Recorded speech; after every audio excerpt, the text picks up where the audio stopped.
Атака справа, атака справа. Машину наблюдаю. 10 секунд. Работаем. Мост разъебанный.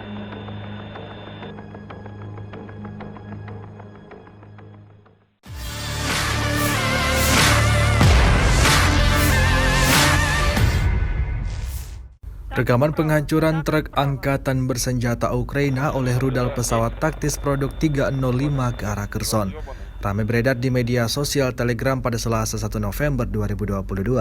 Video pendek itu jelas memperlihatkan detik-detik saat rudal pesawat taktis Rusia meluncur ke arah truk angkatan bersenjata Ukraina.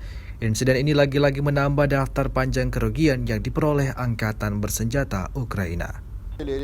Selama invasi berlangsung, Rusia secara total merilis 328 pesawat Ukraina, 167 helikopter dan 2.393 kendaraan udara tak berawak, serta sistem rudal anti pesawat dieliminir oleh pasukan Vladimir Putin.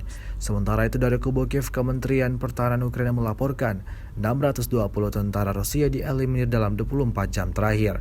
Sebanyak 71.820 prajurit Federasi Rusia meninggal sejak awal konflik hingga hari ke-250.